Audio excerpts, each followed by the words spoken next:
Karen Doyle. This is Karen Doyle and Stella Wallace. We're going to be interviewing James Callahan in his home on Waltham Drive. The date is May 26, 1982. Before Charlottetown, it laid out as a map and to be the capital of Prince Edward Island with Malpeque. And it's in the old atlas. If you look in the atlas, it's all laid out for miles in city blocks. And they went from there through down to Kensington, out to New Annan, down and right through to Somerset, you can see. And very best farming land that's on the island is from New Annan, North Bedeck, and Wilmot Valley. Well, there's two reasons for that being English Protestant country now. It's largely what you got in that area. The French had beat the English to it. They had that land fairly well cleared, and then some hogs and some corn and an odd cow and one thing and another, and that's where they were settled. Well, when the expulsion Acadians came, the English both pulled into at Malpeque, and the French run for their lives. Away they go. They're still up around the road they're going through. What do you call She's on the line. You leave her alone. It's all marshland there, not too much. What's the Summerside? Oh yeah. Muscush swamps. Muscush going through and Linklater. Richmond. Yeah, they went into the swampy cedar swamps up there. The English didn't want that. The hell with them. They let them go. They took their lands from Malpeque to Wilmot Valley. Now you've got the English in the good farmland. You've got the French, and you find that they, by nature, a Frenchman wants to be handy the shore, and he's naturally a fisherman. He's not, normally, you don't hear many Mr. Arsenaults or Mr. Goodies farming 400 acres of land to this day. But you'll know that they fish lobsters. So it's human nature trend again coming back, you see. And this is, and then you'll come through, leave here about to Cornwall, beautiful farming area. Where does the name Cornwall come from? English. English, of course, right from England, yeah. And then you go to a little further, and you'll find Sable. What language? French. Victoria Harbour. You can see the words with the Queen's name getting in again, but they were going to fish along the shore of Sable. And then you run into a little place called Emmyvale. It's Irish. Yeah. What's the land like out there? It's probably, I don't know. I'm not familiar with it. Well, the one definition we'll give you won't have to remember it. There's one Irishman put it, God was so good to him, he gave him so much land he had to pile it up. It's hills. all hilly. All hilly. But see, the English took from Malpeque to Wilmot.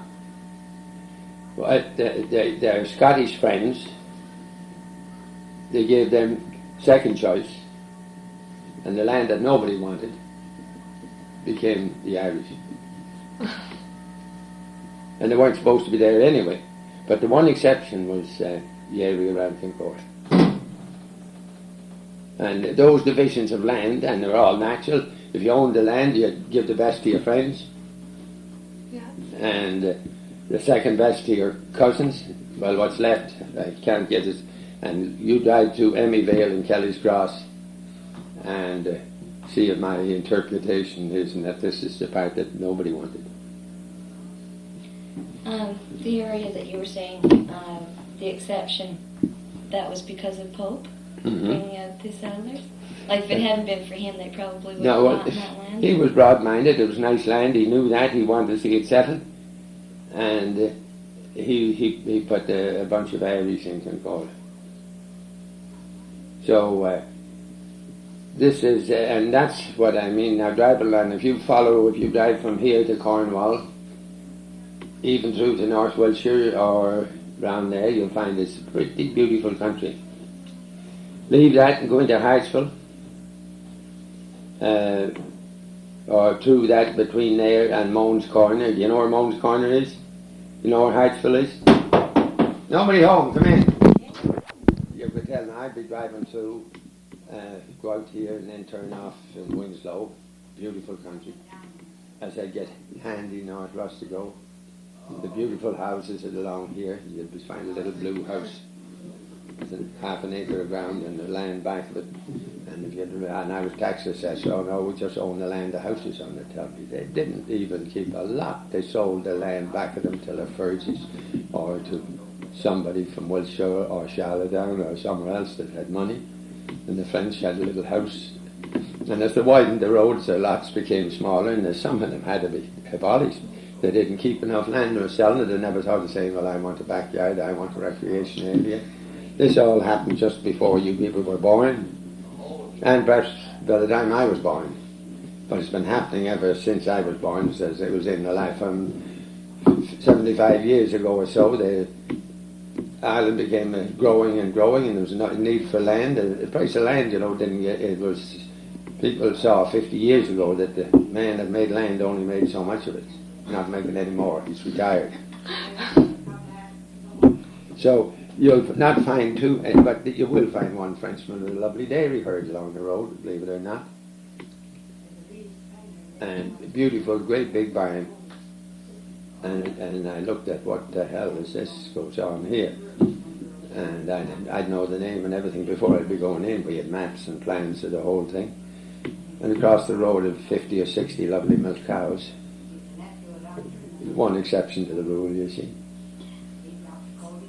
But most of when you get down into Rustigo village, or what they call the creek, the Frenchman say Dick Creek, here's where you'll find the little houses on the side of the road. The beautiful land they owned is now owned by somebody else. Instead of growing hay and grain on it, now they're turning it into building lots and so on. But it's a history that's all natural, just one thing following the other, coming right back from the English settlement. Now, you'd find that the Scottish settlements were reasonably, and above all, it's Wiltshire, not Wiltshire, that's English, East Wiltshire, English, Wiltshire is English. Yeah. Nice farming land, still farming land. Those people didn't drift away in 100, 150 years, it's still good farming land. Wilmot Valley, north of Dick. But you don't find any Arsenals, Goodies or Gallants in Wilmot Valley. Even to this day, there's some, see, but this thing of what broke down the whole old trend is somebody buying 20 acres and turning it into 60 or 70 building lots, and he sold them to anybody that had the money. Well, this is breaking down the old pattern that's done for 100 and some years. Now they're living in subdivisions. And the old Irish history, or the French history, or the Scottish history. And the Frenchman was the man with a small house nearly all the time, and all he needs is a place to lie down and rest, raise 8 kids or 10, and go fishing at 5 in the morning. And he wasn't interested in beef cattle, other than perhaps keeping one cow, and the poor thing would be tethered. Who said, this was their idea of farming. Up west now, you go west from Albert and up along right through to Tignish, you'll find a lot of French in there.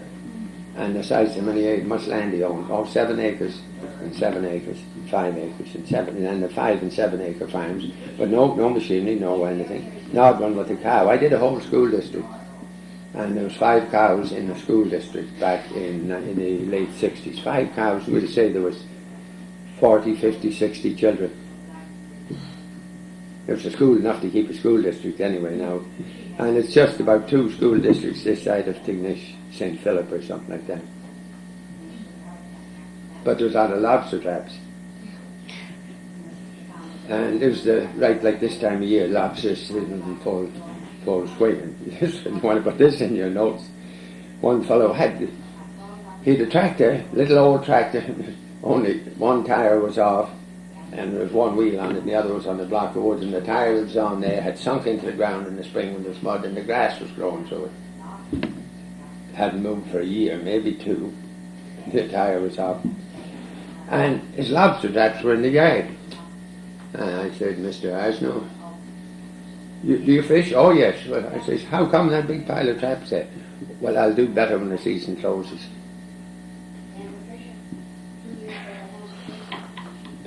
you ever hear the word poaching? Yeah. It's a way of life. Oh. Oh yeah. See, I was out for school taxes. He found I wasn't a mountie or anything. Well, a lot of places I went to, they're scared of you first. You're from government. You can't tell what the hell he's looking for income tax money or something. And you knew this when you walked in. So, but here was one of the answers I got. Now, so I'm going to stop talking, but there's stories like that, all facts, all part of life, and so on. And where there was the 5 cows, where the one man owned 3 of them, a cow, and she had 2 calves. He had 3, there's 2 others in the school district. And this isn't 100 years ago, this is less than 20 years ago. There isn't a cow in that district today, I can tell you that. And take good farms like to even out in Emmyvale and around there. Anybody that's farming or growing 50 or 60 acres of potatoes, he hasn't got a cow or a hen or a pig. Well, that's a trend in farming. You either got 400 or 500 pigs or no pigs. You either got a big henry and thousands of hens, or you're buying your eggs. The farmers through Kincora buying their milk. And they used to have a cheese factory there in my day. And that's in 1950, one of the leading cheese factories on Ireland. Now they buy their milk when the milkman comes around from Somerset in this good farming area I was telling about. Farmers with 125 acres of land, 100 clear, buying their milk by the quart. Why would they not raise dairy or cattle? They're too busy. If they're going to grow 100 acres of potatoes, they haven't time to milk cows morning and evening. If they're in the field with a crew of men digging, or if it's a rainy day or fine day and we got to plant, they plant all night. Lights on their tractors and work right through the night. They have no damn time for, as they're talking about milking cows for pulling tits, as we used to say. So now we're getting right down to the basics. So you can see it isn't laziness or carelessness. It may be stupidity. I think the generation is going to have to turn back a little. And see, mixed farming is a joke. It's gone out. You laughed at today. 50 years, 25, 40 years ago was the only safe means. You never go broke mixed farming. You would go broke if you were in specialised in corn or potatoes or some one article. But if you kept some hens, you could always have an egg for breakfast anyway. And some pigs, you could have some bacon. Wouldn't be cured, but be fresh and so on. Put it in a barrel and put salt on it. You'd never get rickets anyway. So, girls, you ask some questions, say something, I'm going to shut up, and that's not easy. Well, could you tell from the houses as well as the land? Oh. Like who owned what, or? Yes, the general appearance. There was one I told him, and this is true too, where you saw a great big barn and a small house. This is not English, Irish, Scotch, or Protestant either. Small house and a big barn meant the man was boss. But when you saw a great big house and painted white and veranda posts and a colour of a barn, perhaps with the doors off, the woman gives the order to say she wants the front lawn and she wants the trees, she wants the house painted. Try it out as you drive along the road, start looking for some of these signs. You can't tell who's boss till you go in like I do and sit down. I was talking to one woman, her husband was back in the field, and I was tax assessing. Of course, they always had it done by the local school board. And she was mortified, she was horrified for fear she'd tell me something. She was warned by her husband, look at those fellas over in the next district, don't you tell them anything. So I went in, she kept stirring something in the pot. I don't know if it was anything in the pot or not, only water, but kept her back turned to me and kept telling me that John was away in the back field. You couldn't go back because there was no bridge and you had to go through the brook. So I talked to her a while, could see I was getting over, I could see she was frightened of course, so. And she told me where John was again. Well, I tell you, her husband was back there. Well, I tell you, ladies, one thing. I don't like husbands. Jesus, she didn't know whether to run out the door what she had here. So she got frightened, come back and sat the other end of the table and talked to me. And I told her who I was, what I was doing, that we weren't trying to raise or lower anything. There's 71 families here. You have a school to run, and you've got to pay a teacher's supplement, you've got to buy so much coal or oil, if you have electric lights, you'll have to pay so much for that. It cost $800 last year to run that school. The teacher got $300 supplement, and there was some light and heat. And I say that $800 belongs to the people in the place we call it Norbert. And I says, all we're trying to do is see that everybody in Norbert pays a fair share. That you don't have one fella, because he works in a railway station or something, he had a government job. Well, his house was valued 3 times as high as some great big farmhouse alongside it that had 20 or 30% more bedrooms and living space. But because he had a government job, tax him high. Some of those houses like that where you had a job, where you had a house and lot, was valued higher than a house and barn and 100 acres of land. Because the trustees were doing it, they were farmers. Oh, stick that son of a... And then if your aunt died and left you some money, well, your taxes went up. Changed the value of your property. Now, that old lady got money from his aunt in Boston. Now, these are the kind of things that were being used as a fair basis for taxes when I went out to do appraisals. Now, these get, when you sat down, and that's one of the nicest women I ever talked to. And after I talked to her for half an hour or so, and she says, do you have to go upstairs and look at the beds and one thing and another? I says, no, you told me it was upstairs. I don't need to go. You told me there were 3 bedrooms and so on. You have a parlour and a kitchen downstairs and another bedroom downstairs for the old people. As you got old, you didn't go to senior citizens. You lived off the parlour. And I wouldn't get up with the chair. I told her I wouldn't look at them there. Well, she got confidence, had no trouble in it. A lot of them had phones. I think the next place I went, she must have phoned. This fella's all right. But I nearly had to leave. She wouldn't turn around. She wouldn't talk to me. And I said, well, there's only one thing to do, is play my ace card, scared.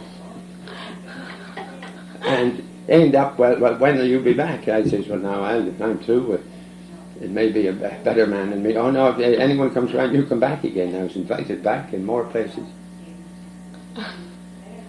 Just because you took them at their word. Oh, yeah. I knew what I could have done is sitting in the car, without talking to her, but I was paying her a courtesy call. I wasn't very welcome. I knew I wasn't going to be welcome. Didn't annoy me any, I was and funny, I had no training or anything, just for being cold turkey from a produce dealer. But I knew a little about human nature, and I bought and sold, and I dealt with the farmers for years. I knew they were all screwy as hell. They didn't believe income tax. They thought that was for the people that had worked at Rogers Hardware or the post office or something. Never paid income tax. Don't ever file was their belief. If you ever file, they'll catch you. Don't file. Didn't matter if you made $30,000, but don't file anything. So I knew their religion. I knew their methods of tax paying. I knew a good deal about human nature before I started. And then I run into some posies, of course, and in assessment I was dealing 75 to 80% with women. The men wouldn't be sitting around the kitchen. Men work for a living, see, women don't. Don't touch that one either. No, you won't argue that one. But this poor woman stirring this pot, and I was trying to see what was in it. I don't think there was a damn thing, but she's scared she'd get hell if she told me anything. That was one of those homes with the small house and the big barn. The big barn is right, yes, dear. You were right on that. I saw that much going in. Yeah. And I sat down and told her all the acres was in a farm where the brook crossed it and how much was woodland back there and everything else. I had aerial photos the whole thing.